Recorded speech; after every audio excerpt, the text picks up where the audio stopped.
ఈరోజు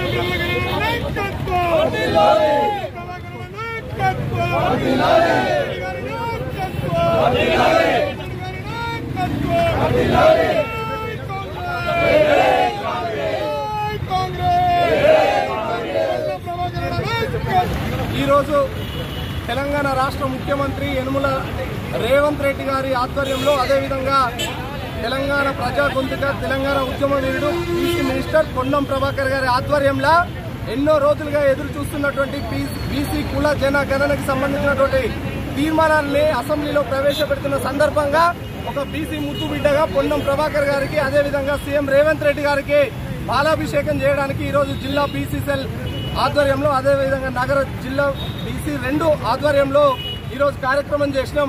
ఎన్నో సంవత్సరాలుగా గత 10 సంవత్సరాలుగా రాష్ట్రంలో ఉన్నటువంటి బీఆర్ఎస్ పార్టీ కానీ కేంద్రంలో ఉన్నటువంటి బీజేపీ పార్టీ కానీ ఇప్పటి వరకు బీసీలకు సంబంధించినటువంటి ఏ అంశం మీద కూడా దాట వేసే ధోరణి తప్ప ఇప్పటి వరకు చేసిన దాఖలు ఏది లేదని ఈరోజు కాంగ్రెస్ పార్టీ అధికారంలోకి వచ్చిన మొదటి దశలోనే బీసీ కుల జన గణనకు సంబంధించినటువంటి అంశాన్ని చేపట్టడం అనేది నిజంగా తెలంగాణలో ఉన్నటువంటి ప్రతి ఒక్క బీసీ ముద్దు బిడ్డ గిడ గర్వించదగినటువంటి విషయం. అదేవిధంగా అప్పుడు తెలంగాణ కోసం ఈరోజు బీసీల యొక్క అభ్యున్నతి కోసం పాటుపడుతున్నటువంటి పొన్నం ప్రభాకర్ గారి ఆధ్వర్యంలో తెలంగాణ రాష్ట్రంలో ఉన్నటువంటి ప్రతి బీసీ ముద్దు బిడ్డ కూడా ముందుకెళ్తాడని అదేవిధంగా బడ్జెట్ లో కూడా 8,000 కోట్ల రూపాయలను మనకు శాంక్షన్ చేసినటువంటి కాంగ్రెస్ పార్టీకి ముఖ్యమంత్రికి పొన్నం ప్రభాకర్ అన్న గారికి కూడా మేము ఈ రోజు ధన్యవాదాలు తెలియజేస్తున్నాం.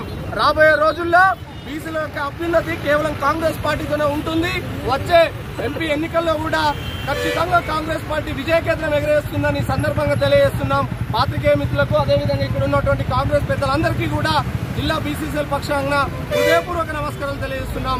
జై హింద్, జై కాంగ్రెస్. జిల్లా కాంగ్రెస్ బీసీసీఎల్ చైర్మన్ పులి ఆంజనేయులు గౌడ్.